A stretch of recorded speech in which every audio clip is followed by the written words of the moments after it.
you, Amani, for the invitation. It's so good to be here, and thank you all for making the time to join. So, as Amani mentioned, I'm going to be talking about a project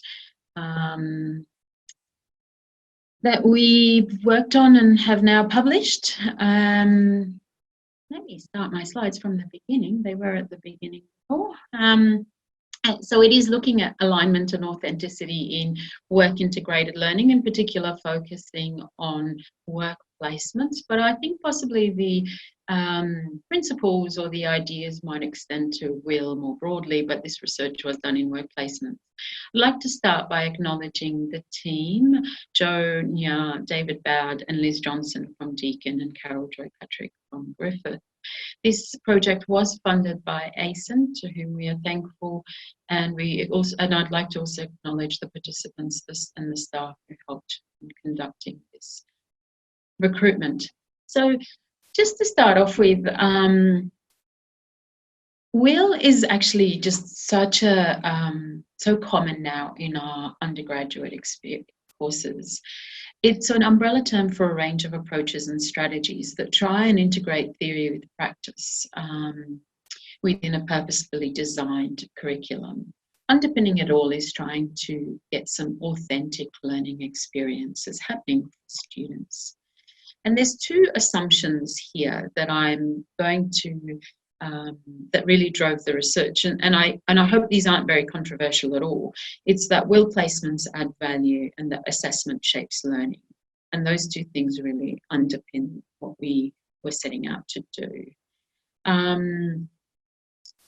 In terms of constructive alignment,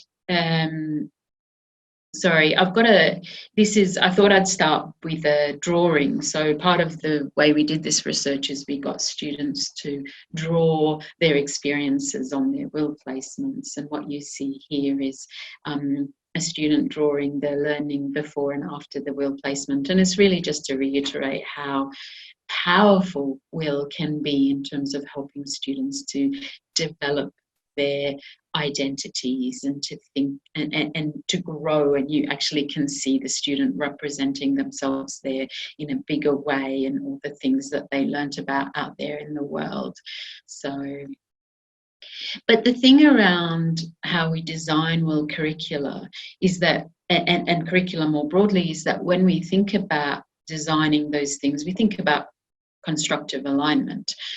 And when we think about alignment, we really spend a bit of time making sure that the learning goals, the activities, teaching and learning activities, and the assessment all line up so that there's coherence, internal coherence within our programs of research. But there's the word at the beginning of alignment, which is constructive. And what we also need to do alongside us designing things that are aligned is that we need to help students see or construct this alignment. And as Big says, constructive alignment is something that the learners have to create for themselves. And that was a really crucial part in us thinking about designing this research. The other side of it is alignment and authenticity. And so we started looking at authenticity to try and think about what does it mean for work to be authentic, or particularly what does it mean for assessment to be authentic. And there's a number of frameworks out there, but this one kind of fit in well in terms of really framing what we meant by authenticity, and that's that student engagement in the workplace, understanding the context, the audience, that there's high quality cognitive engagement that is relevant to what the discipline and the profession affords, that the student reflexively evaluates their performance, so any assessment needs to get the student to really think about and reflect on their performance, and that industry contributes to assessment. And those four criteria are ones that help to define what authenticity means in assessment. But I think what I'd like to show through this work is that perhaps we need one around what the students' interpretations of all of this are. So that was our starting point, and as well as this is that students' perceptions of alignment and authenticity of assessment are the strongest contributors to their attainment of WIL outcomes, and it influences their engagement and therefore their learning from WIL. So what Smith and Morsfield found through their research is that really the way the students think about alignment and authenticity really matters. And so this aligns with the theoretical notions of Big's constructive alignments, but empirically, which led us to our research question. How do students experience alignment between their WIL placement, their own expectations, and how they are assessed? And actually, there was probably a sub-question there, which is, what did that mean in terms of their perceptions of authenticity? And so that was what we really set out to do with this research, is to investigate it from the learner's perspective. What did we do? It was a qualitative study across 2 universities, Deakin and Griffith. And to help us with the sampling, we kind of played around with the sampling, and we started to think about, well, you know, do we have 5 from arts, 5 from, you know, science, whatever, or health? And there were too many moving parts because there's so much variation in between in the ways that WIL placements are done, even within health or within education. So we ended up for a different way in terms of theoretical sampling, which was around tightly or loosely coupled placements. And we define tightly coupled placements as those where there's a really close alignment between the learning outcomes for the placement, the learning outcomes for the course, and that there was some form of external accreditation. So things that are really tightly regulated and bound together in the ways that in which they are designed. So for example, education or health present examples of tightly coupled placements. Then we had this other category for recruitment, which was loosely coupled placement. So these could have been electives where what you did on the placement was perhaps a bit more removed from what you did normally in your degree. And we got students to draw, and the reason we got them to draw, and I showed you one of their drawings, is to try and access this phenomenon and their experience in perhaps a different way than we normally would, and then we got them to talk about their interviews. We also analysed the unit guides, which had the rubrics, the explanations for the assessments, and what we did was we did a thematic analysis across the data, but we also did a case study analysis where we took each student, their drawing, their interview data, and also the unit guide that placement was in, and analysed that as a case and said, what does this tell us about authenticity and alignment as it's designed, but also as the student perceived it? And sorry, that's the definition, but I'll move on. What we saw across all our 14 students is these sorts of examples of assessment design. So often a placement would start with a learning plan. The student would articulate their own goals in relation to the learning objectives, the course outcomes, for example. There was typically some sort of reflective assessment on workplace activities and or learning. There may plus or minus artifacts from the workplace. Sometimes students included lesson plan in their assessment, plus or minus assessment and feedback from industry supervisors. So the first two were not the same, but as in they were always present across our 14 students. The plus or minus were not, you know, they were more common in the tightly coupled placements. And that's not dissimilar to other people's, you know, design. Hopefully this resonates with you. So what are our findings? The key findings were that there were 3 key misalignments that we saw in the data. One, that there was a misalignment between the assessment activities and students' impressions of them future selves, of their future selves. There was a misalignment between what they did on placement and what the assessment assessed. And there was a misalignment between the university and the industry roles around assessment and practice. Let me go through each of these in a bit more detail.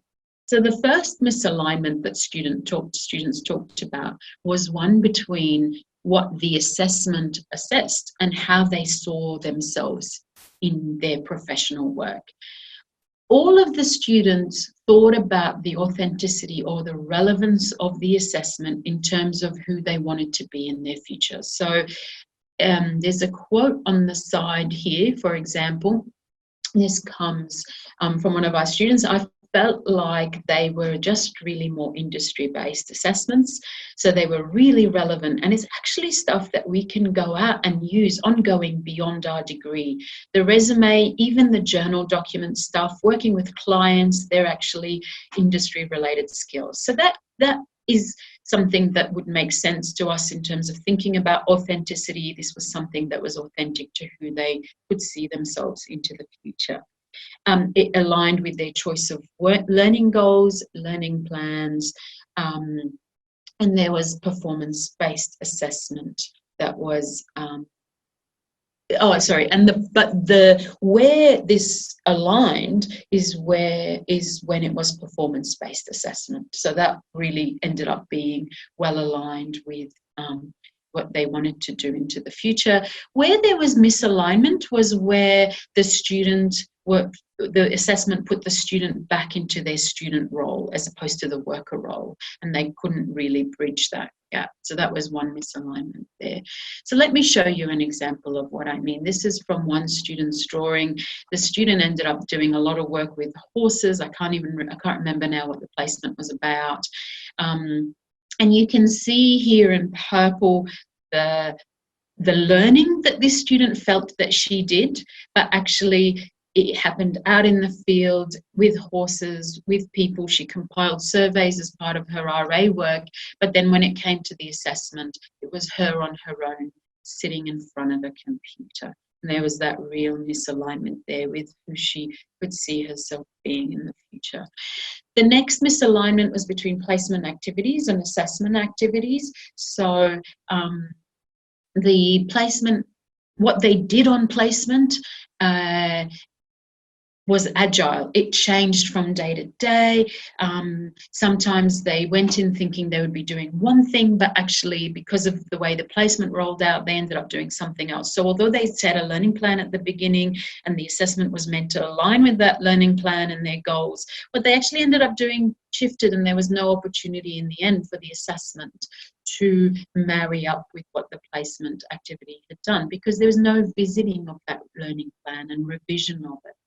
And the other misalignment here was that although there was a wide range of competencies that the students learned, often the assessment was really focused on a narrow genre, which was report writing or reflective writing, and none of the really amazing oral stuff they were doing with patients or with students or with clients. And because of this misalignment, they ended up just doing the report as a bit of an instrumental, I just heard, or I just have to do this. I'll give you an example in this quote. The rubric for my assignment is very much focused on our understanding of the structure of a lesson plan and what needs to be in a lesson plan to teach an effective lesson, rather than how we actually personally taught it and how we found the lesson plan changed with the students who are there in front of us. I thought this was really insightful because although the assessment was trying to be authentic by including artifacts from the workplace, it was still a bit rigid because it didn't allow for that enactment to be seen in the assessment, how the student modified and refined it. Now, you could argue the reflective writing is trying to capture some of that, but it captures it in a very narrow way. This is another drawing, and again you see the different colours. One is the assessment and one is the learning activities, and you see that the assessment is bunched into a very small part of all the things that the students, so it's assessments assessing a very narrow band of competencies that the student gets to do on placement. This is another example, which I'll keep going because I'm conscious of time.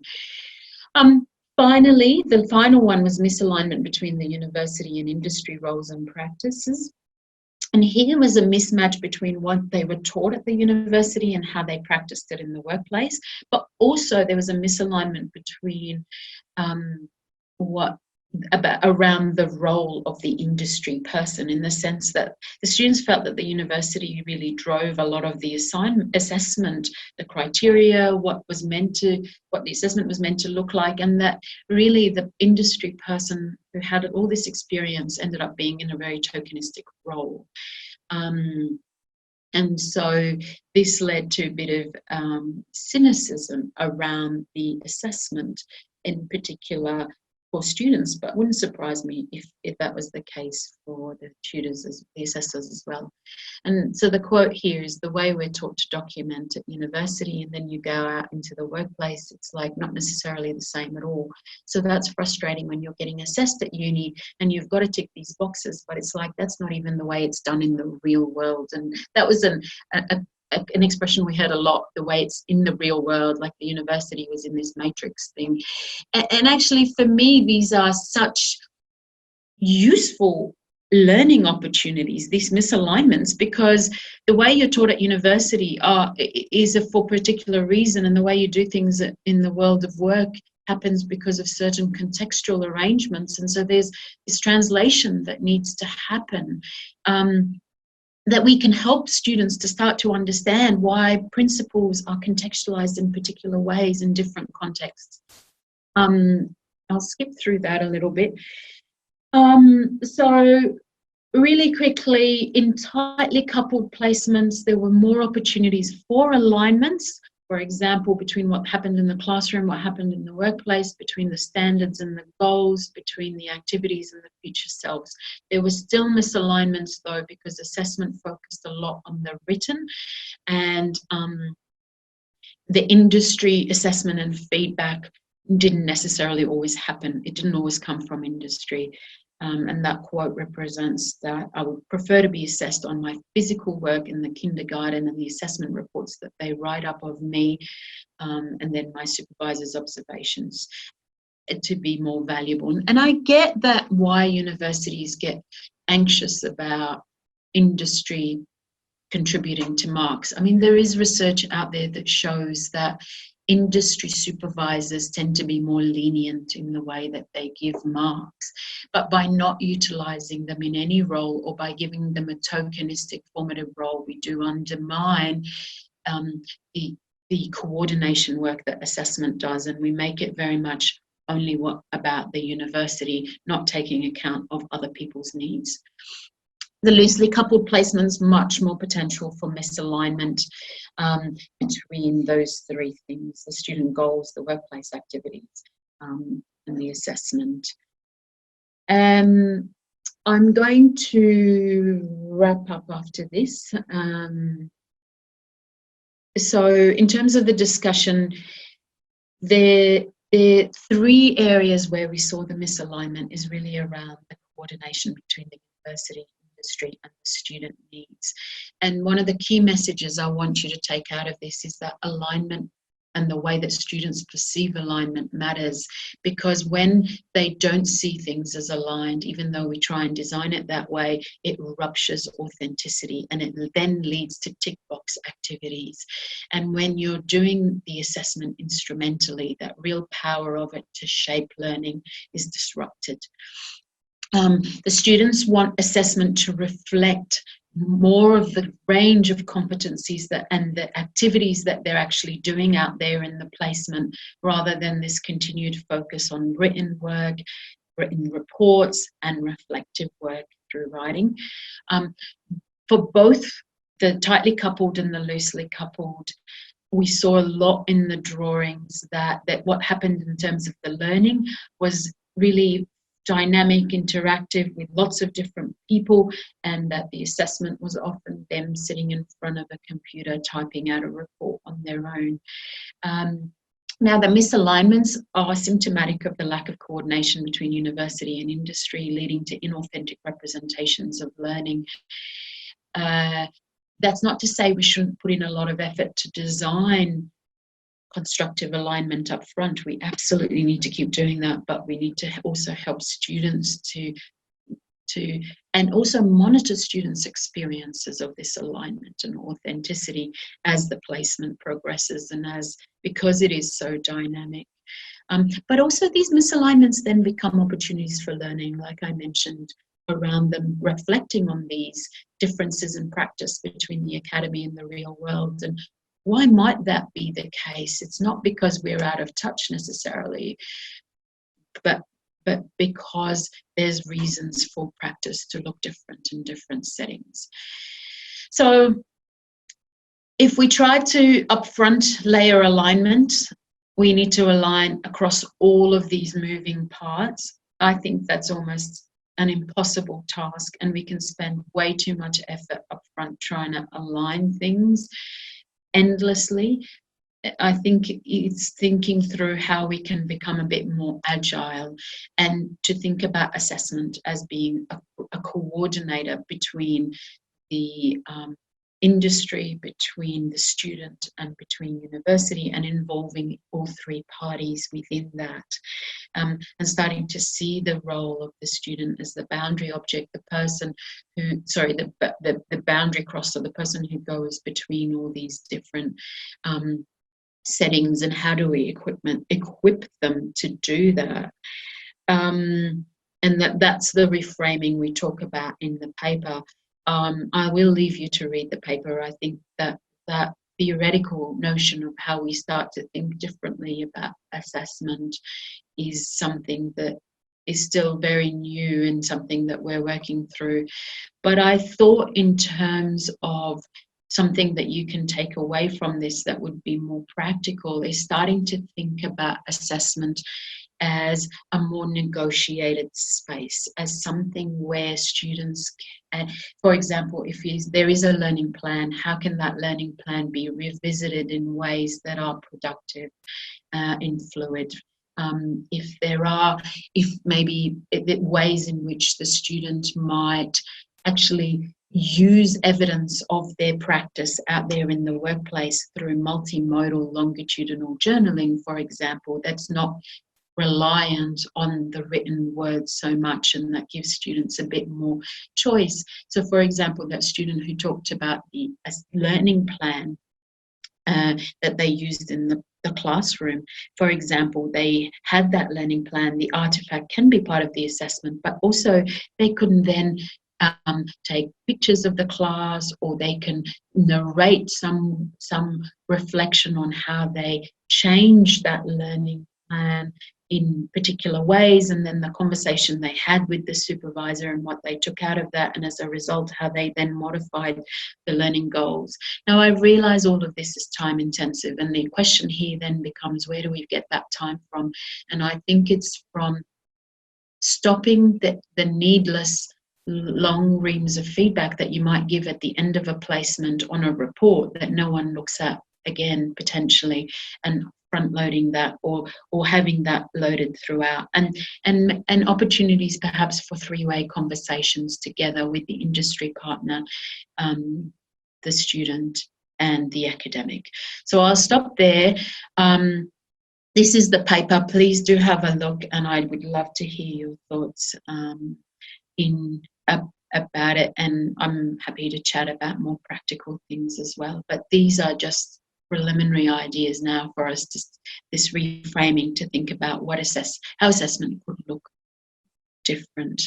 But the first step is actually starting to harness students' perceptions of alignment and authenticity, and really valuing that the students' perspective of alignment as a key part of authentic design. And I'll stop there. Thank you.